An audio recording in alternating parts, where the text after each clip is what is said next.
ಚಾಣಕ್ಯ ವಿಶೇಷ ಕಾರ್ಯಕ್ರಮಕ್ಕೆ ಸ್ವಾಗತ. ನಾನು ನಿಶಾ. ಇಂದಿರಾ ಗಾಂಧಿ ಮೂರನೇ ಪುತ್ರನಿಗೆ ಮಧ್ಯಪ್ರದೇಶ ಸಿಎಂ ಪಟ್ಟ. ಶಿವನಿಗೆ ಪತ್ರ ಬರೆದು ಗೋಶಾಲೆ ಮಂತ್ರ ಪಠಿಸಿದ ಶ್ರೀರಾಮ ಭಕ್ತ. ಕಮಲ್ನಾಥ್ 15 ವರ್ಷದ ಬಿಜೆಪಿ ಅಧಿಪತ್ಯಕ್ಕೆ ಅಂತ್ಯ ಹಾಡಿದ್ದೇಗೆ? ಇದೇ ಹೊತ್ತಿನ ವಿಶೇಷ. ಕಾಂಗ್ರೆಸ್ ಚಾಣಕ್ಯ. ಅಮಿತ್ ಶಾ ಬಿಜೆಪಿಯ ಚಾಣಕ್ಯ. ಆದರೆ 3 ರಾಜ್ಯಗಳಲ್ಲಿ ಕೇಸರಿ ಚಾಣಕ್ಯನ ಲೆಕ್ಕಾಚಾರ ಬುಡಮೇಲಾಗಿದೆ. ಅದರಲ್ಲೂ ಮಧ್ಯಪ್ರದೇಶದ ಸೋಲು ಬಿಜೆಪಿಗೆ ಭವಿಷ್ಯವನ್ನೇ ಮಂಕಾಗಿಸಿದೆ. ಬಿಜೆಪಿಗೆ ಇಂಥದೊಂದು ಮರ್ಮಾಘಾತ ನೀಡಿತು ಕಾಂಗ್ರೆಸ್ನ ಚಾಣಕ್ಯ. ಈ ಚಾಣಕ್ಯನೇ ಇದೀಗ ಮಧ್ಯಪ್ರದೇಶ ಮುಖ್ಯಮಂತ್ರಿ. ಸಿಎಂ ಗದ್ದುಗೆ ಏರಿದ ಬೆನ್ನಲ್ಲೇ ಕಾಂಗ್ರೆಸ್ ಚಾಣಕ್ಯ ಮಧ್ಯಪ್ರದೇಶದ ರೈತರಿಗೆ ಭರ್ಜರಿ ಉಡುಗೊರೆ ನೀಡಿದ್ದಾರೆ. ईश्वर की शपथ लेता हूं कि मैं विधि द्वारा स्थापित भारत के संविधान के प्रति सच्ची श्रद्धा और निष्ठा रखूंगा।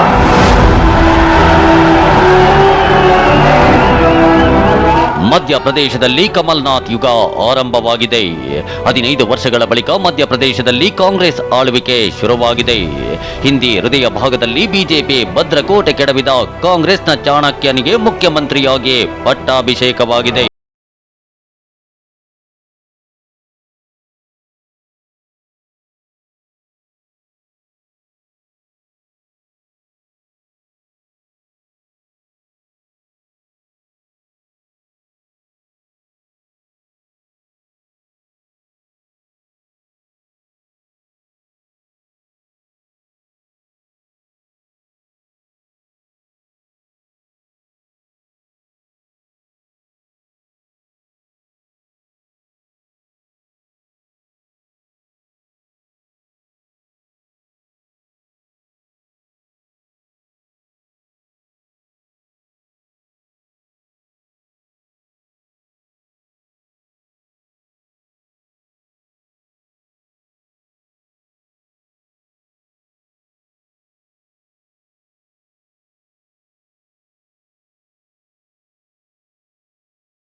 ರಾಜೀವ್ ಗಾಂಧಿ, ಕಮಲ್ನಾಥ್ ಹೇಗೆ ಇಂದಿರಾ ಗಾಂಧಿ ಮೂರನೇ ಪುತ್ರ ಆಗ್ತಾರೆ ಅಂತ ಅಚ್ಚರಿಯಾಗೋದು ಸಹಜ. ಕಮಲ್ನಾಥ್ ಇಂದಿರಾ ಗಾಂಧಿ ಮೂರನೇ ಪುತ್ರ ಆಗಿದ್ದರ ಹಿಂದೆ ರೋಚಕ ಕತೆ ಇದೆ.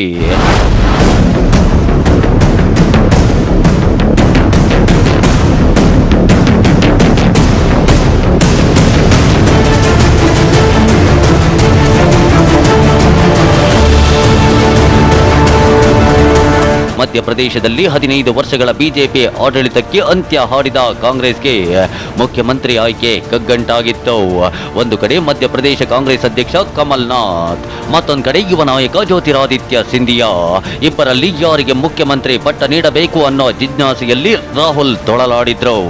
ಮುಖ್ಯಮಂತ್ರಿ ಆಯ್ಕೆ ಬಗ್ಗೆ ಸಲಹೆ ನೀಡಿ ಅಂತ ಕಾಂಗ್ರೆಸ್ ಕಾರ್ಯಕರ್ತರ ಬಳಿ ಸಲಹೆಯನ್ನು ಕೇಳಿದ್ರು. ಕೊನೆಗೆ ಅಳೆದು ತೂಗಿ ಮುಖ್ಯಮಂತ್ರಿ ಅಭ್ಯರ್ಥಿಯನ್ನ ಆಯ್ಕೆ ಮಾಡಿದ್ದಾರೆ. ಇಂದಿರಾ ಗಾಂಧಿಯ ಮೂರನೇ ಪುತ್ರ ಕಮಲ್ನಾಥ್ಗೆ ಮಧ್ಯಪ್ರದೇಶದ ಪಟ್ಟ ಒಲಿದು ಬಂದಿದೆ.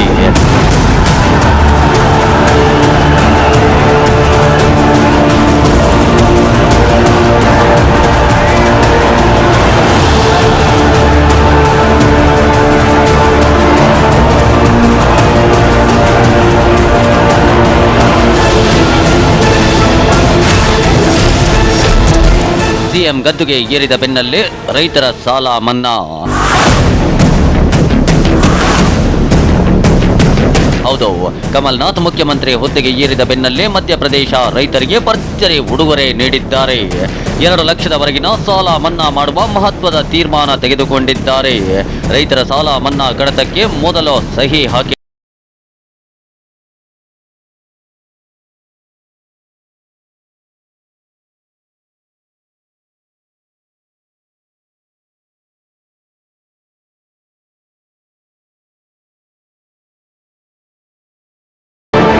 ರೈತರ ಸಾಲ ಮನ್ನಾ ಮಾಡುವ ನಿರ್ಧಾರ ಕಾಂಗ್ರೆಸ್ನ ಚಾಣಕ್ಯ ಕಮಲ್ನಾಥ್ ಕಾರ್ಯವೈಖರಿ ಹೇಗಿರುತ್ತೆ ಅನ್ನೋದಕ್ಕೆ ಸಾಕ್ಷಿ.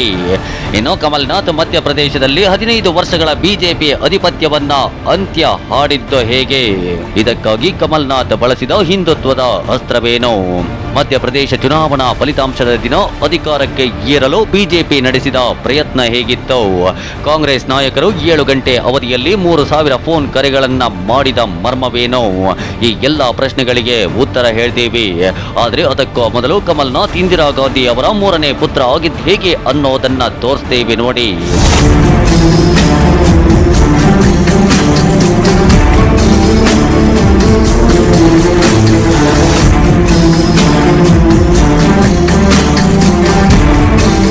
ಕಮಲ್ನಾಥ್ ಉತ್ತರ ಪ್ರದೇಶದ ಕಾನ್ಪುರ ಮೂಲದ ಶ್ರೀಮಂತ ಬ್ರಾಹ್ಮಣ ಕುಟುಂಬದವರು. ಓದಿದ್ದು ಡೆಹ್ರಾಡೂನ್ನ ಪ್ರತಿಷ್ಠಿತ ಡೋನ್ ಶಾಲೆಯಲ್ಲಿ. ಇಲ್ಲಿ ಇಂದಿರಾ ಗಾಂಧಿ ಅವರ ಕಿರಿಯ ಪುತ್ರ ಸಂಜಯ್ ಗಾಂಧಿ ಕಮಲ್ನಾಥ್ ಸಹಪಾಠಿ. ಇವರಿಬ್ಬರದ್ದು ಅತ್ಯಂತ ಆತ್ಮೀಯ ಸ್ನೇಹ.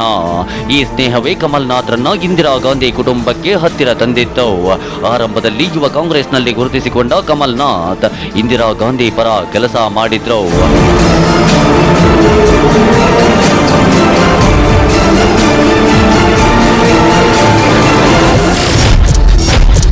ಕಮಲ್ನಾಥ್ ಪರ ಪ್ರಚಾರಕ್ಕೆ ಬಂದಿದ್ದ ಇಂದಿರಾ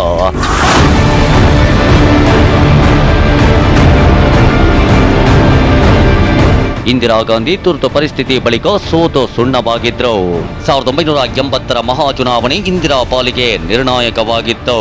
ಅಂದು ಕಮಲ್ನಾಥ್ ಮಧ್ಯಪ್ರದೇಶದ ಚಿಂದ್ವಾರ ಕ್ಷೇತ್ರದಿಂದ ಮೊದಲ ಬಾರಿ ಕಣಕ್ಕೆ ಇಳಿದಿದ್ರು. ಹೀಗಾಗಿ ಸ್ವತಃ ಇಂದಿರಾ ಗಾಂಧಿ ತಮ್ಮ ಮಗ ಸಂಜಯ್ ಗಾಂಧಿ ಸ್ನೇಹಿತನ ಪರ ಪ್ರಚಾರಕ್ಕೆ ಆಗಮಿಸಿದ್ರು. ಅಂದು ಭಾಷಣ ಮಾಡಿದ್ದ ಇಂದಿರಾ, ಕಮಲ್ನಾಥ್ ನನ್ನ 3ನೇ ಮಗ, ಆತನಿಗೆ ನಿಮ್ಮ ಮತ ನೀಡಿ ಗೆಲ್ಲಿಸಿ ಅಂತ ಮತದಾರರಿಗೆ ಮನವಿ ಮಾಡಿದ್ರು.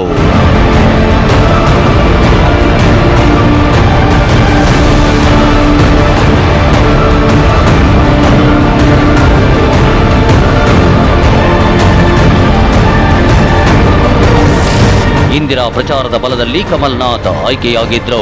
ಅಲ್ಲಿಂದ ಕಮಲ್ನಾಥ್ ಹಿಂತಿರುಗಿ ನೋಡಲೇ ಇಲ್ಲ. 9 ಬಾರಿ ಸಂಸತ್ಗೆ ಆಯ್ಕೆಯಾದ್ರು. 3 ಬಾರಿ ಕೇಂದ್ರದಲ್ಲಿ ಮಂತ್ರಿಯಾಗ್ತಾರೆ. ಯುಪಿಎ 2ನೇ ಅವಧಿಯಲ್ಲಿ ಕಮಲ್ನಾಥ್ ಅತಿ ಶ್ರೀಮಂತ ಸಚಿವ ಅನ್ನೋ ಹೆಗ್ಗಳಿಕೆಗೆ ಪಾತ್ರರಾಗಿದ್ರು. ಕಮಲ್ನಾಥ್ ಶ್ರೀಮಂತಿಕೆ ನಿಜಕ್ಕೂ ಹುಬ್ಬೇರಿಸುವಂತದ್ದು.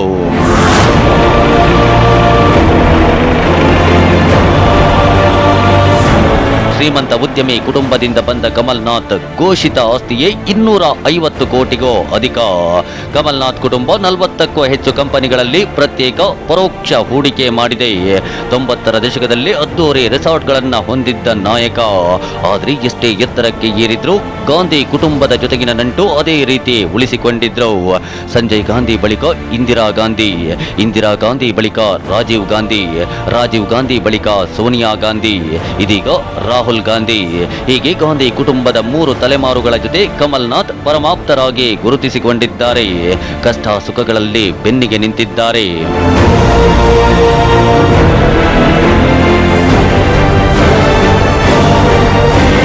1984ರಲ್ಲಿ ಕಮಲ್ನಾಥ್ಗೆ ಇಂದಿರಾ ಗಾಂಧಿ ಹತ್ಯೆಯ ಬಳಿಕ ನಡೆದ ಸಿಖ್ ಹತ್ಯಾಕಾಂಡದ ಕಳಂಕ ಅಂಟಿತ್ತು. ತನಿಖೆಯಲ್ಲಿ ಸಾಕ್ಷ್ಯಾಧಾರ ಕೊರತೆ ಇದ್ರೂ ಇಂದಿಗೂ ಆ ಆರೋಪ ಇದ್ದೇ ಇದೆ. ಕಾಕತಾಳೀಯ ಅಂದ್ರೆ ಕಮಲ್ನಾಥ್ ಮುಖ್ಯಮಂತ್ರಿ ಹುದ್ದೆಗೆ ಏರುವ ಕೆಲವೇ ಗಂಟೆಗಳ ಮುನ್ನ ಸಿಖ್ ಹತ್ಯಾಕಾಂಡ ತೀರ್ಪು ಹೊರಬಿದ್ದಿದೆ. ದೆಹಲಿ ಹೈಕೋರ್ಟ್ ಪ್ರಕರಣದಲ್ಲಿ ಕಾಂಗ್ರೆಸ್ ಹಿರಿಯ ನಾಯಕ ಸಜ್ಜನ್ ಕುಮಾರ್ ಅವರನ್ನ ದೋಷಿ ಎಂದು ತೀರ್ಪು ನೀಡಿದೆ. ಸಜ್ಜನ್ ಕುಮಾರ್ಗೆ ಜೀವಾವಧಿ ಶಿಕ್ಷೆ ನೀಡಿದೆ. ದೆಹಲಿ ಹೈಕೋರ್ಟ್ ತೀರ್ಪು ಹೊರಬೀಳ್ತಿದ್ದಂತೆ ಕಾಂಗ್ರೆಸ್ಗೆ ಬಿಸಿ ತಟ್ಟಿದೆ. ಸಿಖ್ ನರಮೇಧದ ಆರೋಪ ಹೊತ್ತ ಕಮಲ್ನಾಥ್ರನ್ನ ಮಧ್ಯಪ್ರದೇಶದ ಸಿಎಂ ಮಾಡಿರುವುದಕ್ಕೆ ಆಕ್ರೋಶ ವ್ಯಕ್ತವಾಗಿದೆ. ಸಿಖ್ ಸಮುದಾಯ ದೆಹಲಿ ಸೇರಿದಂತೆ ದೇಶದ ಹಲವೆಡೆ ಪ್ರತಿಭಟನೆ ನಡೆಸಿದೆ.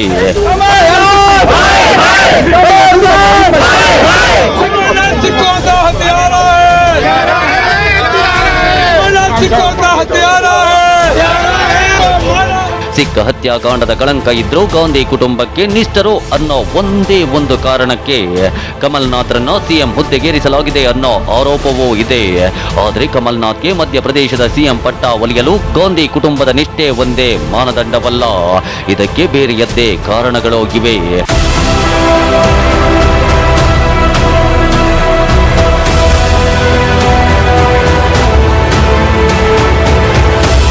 ಕಮಲ್ನಾಥ್ ಕಾಂಗ್ರೆಸ್ನ ಚಾಣಕ್ಯ. 2019 ಲೋಕಸಭಾ ಚುನಾವಣೆಗೆ ಅತ್ಯಂತ ಮಹತ್ವ ಅಂತಲೇ ಬಿಂಬಿತವಾಗಿದ್ದ ಮಧ್ಯಪ್ರದೇಶವನ್ನು ಕಾಂಗ್ರೆಸ್ ತೆಕ್ಕೆಗೆ ಹಾಕಿದ ನಾಯಕ. ಬಿಜೆಪಿ ಭದ್ರಕೋಟೆಯನ್ನು ಅತ್ಯಂತ ಚಾಕಚಕ್ಯತೆಯಿಂದ ಭೇದಿಸಿದ ಜಾದೂಗಾರ. ಬಿಜೆಪಿಯ ಬ್ರಹ್ಮಾಸ್ತ್ರ ಬಿಜೆಪಿಗೆ ತಿರುಗುಬಾಣವಂತೆ ಮಾಡಿದ ಮೋಡಿಗಾರ. ಮಧ್ಯಪ್ರದೇಶದಲ್ಲಿ ಬಿಜೆಪಿ ಬುಡವೇ ಅಲುಗಾಡುವಂತೆ ಮಾಡಲು ಕಮಲ್ನಾಥ್ ತೆಗೆದುಕೊಂಡಿದ್ದು ಕೇವಲ 7 ತಿಂಗಳು. ಕಮಲ್ನಾಥ್ರನ್ನ 7 ತಿಂಗಳ ಹಿಂದೆ ಮಧ್ಯಪ್ರದೇಶ ಕಾಂಗ್ರೆಸ್ ಅಧ್ಯಕ್ಷರಾಗಿ ನೇಮಿಸಲಾಗಿತ್ತು. ಕಾಂಗ್ರೆಸ್ ಹೈಕಮಾಂಡ್ ತೆಗೆದುಕೊಂಡ ಈ ನಿರ್ಧಾರಕ್ಕೆ ವಿರೋಧಿಗಳು ವ್ಯಂಗ್ಯವಾಡಿದ್ರು. ಸ್ವತಃ ಕಾಂಗ್ರೆಸ್ನಲ್ಲಿ ಕಮಲ್ನಾಥ್ ಆಯ್ಕೆಗೆ ಅಪಸ್ವರ ಕೇಳಿ ಬಂದಿತ್ತು. ಯಾಕಂದ್ರೆ ಕಮಲ್ನಾಥ್ ಮಧ್ಯಪ್ರದೇಶದ ಚಿಂದ್ವಾರಾವನ್ನ 9 ಬಾರಿ ಸಂಸತ್ತಿನಲ್ಲಿ ಪ್ರತಿನಿಧಿಸಿದ್ದಾರೆ. ಹೀಗಾಗಿ ಅವರು ಹೆಚ್ಚಾಗಿ ಗುರುತಿಸಿಕೊಂಡಿದ್ದು ದೆಹಲಿಯಲ್ಲಿ. ಸ್ವಕ್ಷೇತ್ರ ಚಿಂದ್ವಾರ ಬಿಟ್ರೆ ಮಧ್ಯಪ್ರದೇಶದಲ್ಲಿ ಕಮಲ್ನಾಥ್ ಅಪರಿಚಿತ ವ್ಯಕ್ತಿ. ಇಂತಹ ನಾಯಕನನ್ನ ರಾಹುಲ್ ಗಾಂಧಿ ಮಧ್ಯಪ್ರದೇಶದ ಕಾಂಗ್ರೆಸ್ ಅಧ್ಯಕ್ಷರನ್ನಾಗಿಸಿದ್ರು. 15 ವರ್ಷಗಳಿಂದ ಬಿಜೆಪಿ ಅಧಿಪತ್ಯ ಸ್ಥಾಪಿಸಿದ್ದ ಮಧ್ಯಪ್ರದೇಶವನ್ನು ಕಾಂಗ್ರೆಸ್ ತೆಕ್ಕೆಗೆ ಹಾಕುವ ಗುರಿ ನೀಡಿದ್ರು. ಈ ಗುರಿಯನ್ನ ಕಮಲ್ನಾಥ್ ಸವಾಲಾಗಿ ಸ್ವೀಕರಿಸಿದ್ರು.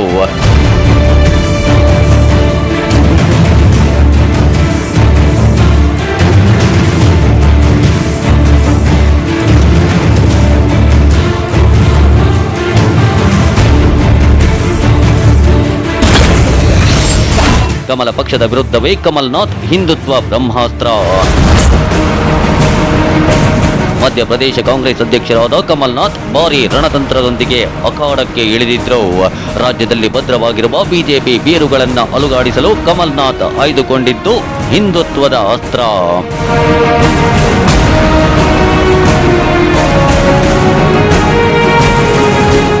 ಹೌದು, ಮಧ್ಯಪ್ರದೇಶದಲ್ಲಿ ಅಧಿಕಾರಕ್ಕೆ ಏರಲು ಬಹುಸಂಖ್ಯಾತ ಹಿಂದೂಗಳ ಬೆಂಬಲ ಬೇಕೇ ಬೇಕು ಅನ್ನೋದನ್ನ ಕಮಲ್ನಾಥ್ ಗ್ರಹಿಸಿದ್ರು. ಹೀಗಾಗಿಯೇ ಮಧ್ಯಪ್ರದೇಶ ಕಾಂಗ್ರೆಸ್ ಅಧ್ಯಕ್ಷ ಪಟ್ಟಕ್ಕೇರಿದ ತಕ್ಷಣ 3 ಪ್ರಮುಖ ದೇವಸ್ಥಾನಗಳಿಗೆ ಭೇಟಿ ನೀಡಿದ್ರು.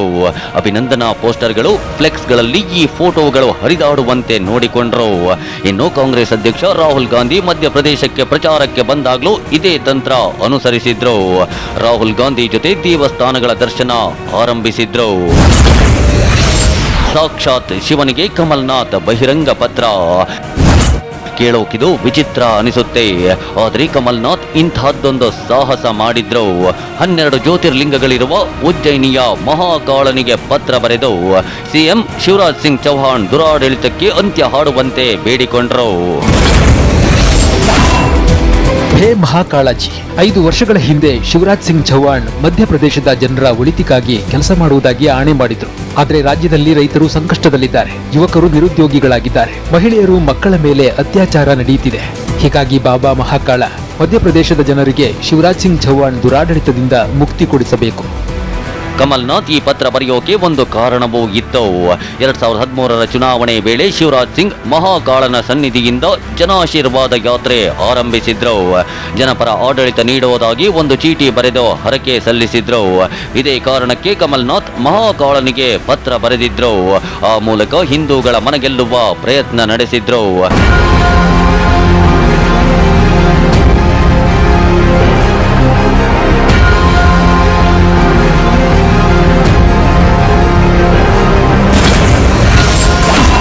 ಚಿಂದ್ವಾರದಲ್ಲಿ ಅತಿ ಎತ್ತರದ ಹನುಮಾನ್ ಪ್ರತಿಮೆ.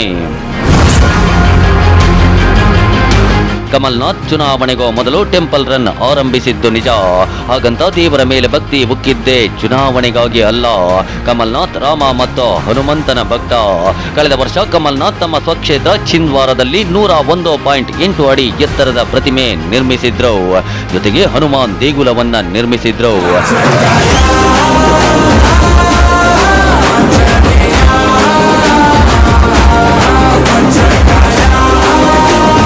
ಹಿಂದೂ ಪರ ಅನ್ನೋ ಇಮೇಜ್ ಕಮಲ್ನಾಥ್ಗೆ ಚುನಾವಣೆಯಲ್ಲೇ ನೆರವಿಗೆ ಬಂತು.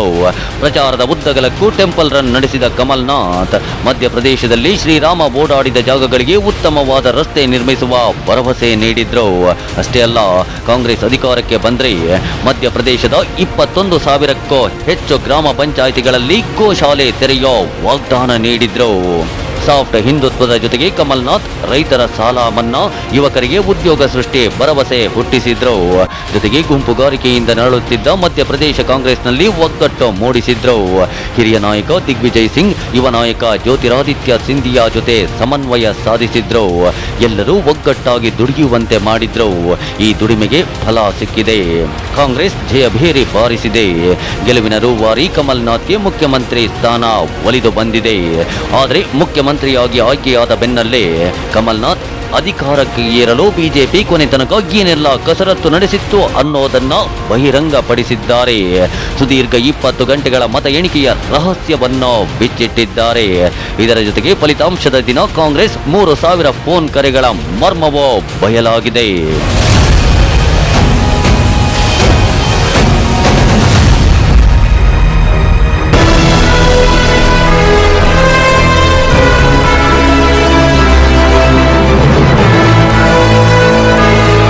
ಕ್ಷಣ ಕ್ಷಣಕ್ಕೂ ಕಾತುರತೆ, ನಿಮಿಷ ನಿಮಿಷಕ್ಕೂ ಬದಲಾಗುವ ಲೆಕ್ಕಾಚಾರ. ಒಮ್ಮೆ ಕಾಂಗ್ರೆಸ್ ಮುಂದೆ, ಮರುಕ್ಷಣವೇ ಬಿಜೆಪಿಗೆ ಮುಂದೆ. ಮಧ್ಯಪ್ರದೇಶ ಚುನಾವಣಾ ಫಲಿತಾಂಶ ಇಂಥದ್ದೊಂದು ಉತ್ಕಂಠತೆ ಸೃಷ್ಟಿಸಿತ್ತು. ತೀವ್ರ ಜಿದ್ದಾಜಿದ್ದಿನಿಂದ ಕೂಡಿದ್ದ ಫಲಿತಾಂಶ ಗಳಿಗೆಗೊಂದು ತಿರುವು ಪಡೆದಿತ್ತು.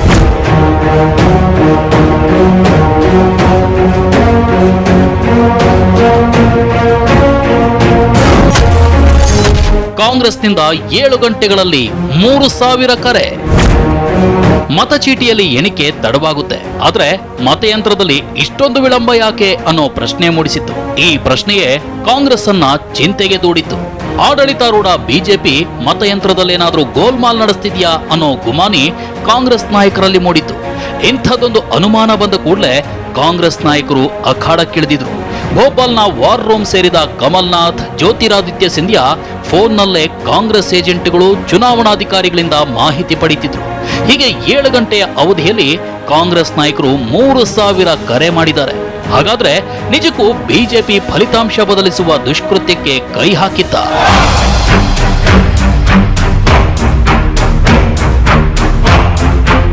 बहुत दबाव था कि कुछ करिए, इसको थोड़ा दाएं बाएं करिए, ये सब दबाव था. मैं भी उनसे बात कर रहा था और मैं उन्हें समझा रहा था कि 11 के बाद 12 भी तो आएगी.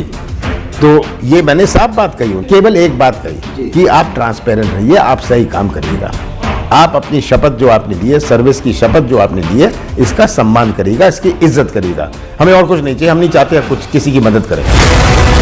ಇದು ಮಧ್ಯಪ್ರದೇಶ ಮುಖ್ಯಮಂತ್ರಿಯಾಗಿ ಚುನಾಯಿತರಾದ ಬಳಿಕ ನೀಡಿದ ಮೊದಲ ಸಂದರ್ಶನದಲ್ಲಿ ಕಮಲ್ನಾಥ್ ಸಿಡಿಸಿರುವ ಬಾಂಬ್. ಬಿಜೆಪಿ ಚುನಾವಣಾಧಿಕಾರಿಗಳ ಮೇಲೆ ಒತ್ತಡ ಹೇರಿದ್ದು ನಿಜ ಅಂತಿದ್ದಾರೆ ಕಮಲ್ನಾಥ್. ಅಷ್ಟೇ ಅಲ್ಲ, ಫಲಿತಾಂಶದ ಬಳಿಕವೂ ಬಿಜೆಪಿ ನಾಯಕರು ಸ್ವತಂತ್ರ ಅಭ್ಯರ್ಥಿಗಳನ್ನ ಸೆಳೆದುಕೊಂಡು ಸರ್ಕಾರ ರಚಿಸೋ ಕಸರತ್ತು ಕೂಡ ನಡೆಸಿದ್ದಾರಂತೆ. प्रश्न ये था कि इनके साथ ही कोई भी जुगाड़ करते, बहुत जुगाड़ करने का कोशिश किया. बात इन्होंने सोचा कि अगर हमें 4 स्वतंत्र जो इंडिपेंडेंट्स हैं, हम 209 से 213 आ जाएंगे, 113. उसके बाद समाजवादी हमारे साथ आएगी नहीं, बसपा हमारे साथ आएगी नहीं. तो इनको ये बात समझ आ गई कि अगर ये 4 आ भी गए, पर इन 4 को उन्होंने काफ़ी प्रलोभन दिया. जो हमारे इंडिपेंडेंट से, उन्होंने मुझे ये बात बताया कि हमें इस प्रकार का आपको ये मिलेगा, वो मिलेगा. उस मैं जाना नहीं चाहता. आपको ये पद मिलेगा, ये मंत्रिमंडल में आपको ये. ಕಾಂಗ್ರೆಸ್ ಮೂಲಗಳ ಪ್ರಕಾರ ಬಿಜೆಪಿ ಬೆಳಗ್ಗೆ 9 ಗಂಟೆವರೆಗೂ ಸರ್ಕಾರ ರಚಿಸುವ ಪ್ರಯತ್ನ ನಡೆಸಿದೆ. ಇದನ್ನ ಅರಿತ ಕಮಲ್ನಾಥ್ ಬೆಳಗ್ಗೆ 9:30ಕ್ಕೆ ಬಿಎಸ್ಪಿ ಅಧ್ಯಕ್ಷೆ ಮಾಯಾವತಿಗೆ ಕರೆ ಮಾಡಿ ಬೆಂಬಲ ಯಾಚಿಸಿದ್ದಾರೆ. ಬೆಳಗ್ಗೆ 10 ಗಂಟೆಗೆ ಮಾಯಾವತಿ ಕಾಂಗ್ರೆಸ್ಗೆ ಬೆಂಬಲ ಘೋಷಿಸಿದ್ದಾರೆ. ಜೊತೆಗೆ ಎಸ್ಪಿ ಬೆಂಬಲವೂ ಸಿಕ್ಕಿದೆ. ಅಲ್ಲಿಗೆ ಅಧಿಕಾರ ಉಳಿಸಿಕೊಳ್ಳಲು ಬಿಜೆಪಿ ನಡೆಸಿದ ಕೊನೆಯ ಪ್ರಯತ್ನಕ್ಕೂ ಕಮಲ್ನಾಥ್ ತಡೆ ಒಡ್ಡಿದ್ರು. ಬಿಎಸ್ಪಿ ಎಸ್ಪಿ ಬೆಂಬಲ ಘೋಷಿಸಿದ ಬಳಿಕವಷ್ಟೇ ಬಿಜೆಪಿ ಸರ್ಕಾರ ರಚಿಸೋ ಯತ್ನ ಕೈಬಿಟ್ಟಿದೆ. ಶಿವರಾಜ್ ಸಿಂಗ್ ಚೌಹಾಣ್ ಸೋಲೊಪ್ಪಿಕೊಂಡಿದ್ದಾರೆ, ರಾಜೀನಾಮೆ ನೀಡಿದ್ದಾರೆ.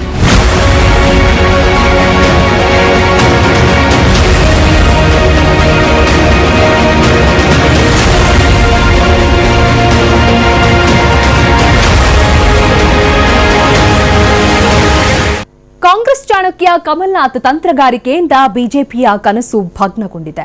ಮಧ್ಯಪ್ರದೇಶದಲ್ಲಿ ಬಿಜೆಪಿ 15 ವರ್ಷಗಳ ಅಧಿಪತ್ಯ ಅಂತ್ಯವಾಗಿದೆ. ಮಧ್ಯಪ್ರದೇಶದಲ್ಲಿ ಕಮಲ್ನಾಥ್ ಯುಗ ಆರಂಭವಾಗಿದೆ. ಮುಖ್ಯಮಂತ್ರಿ ಹುದ್ದೆಗೆ ಏರಿದ ಬೆನ್ನಲ್ಲೇ ಕಮಲ್ನಾಥ್ ರೈತರ ಸಾಲ ಮನ್ನಾ ಕಡತಕ್ಕೆ ಸಹಿ ಹಾಕಿ ಮಧ್ಯಪ್ರದೇಶ ಜನತೆ ನಮ್ಮ ಮೇಲಿಟ್ಟ ನಂಬಿಕೆ ಉಳಿಸಿಕೊಳ್ಳುವ ಪ್ರಯತ್ನ ಮಾಡಿದ್ದಾರೆ. ಇದು ಈ ಹೊತ್ತಿನ ವಿಶೇಷ. ನಿರಂತರ ಸುದ್ದಿಗಾಗಿ ನೋಡ್ತಾ ಇರಿ TV9.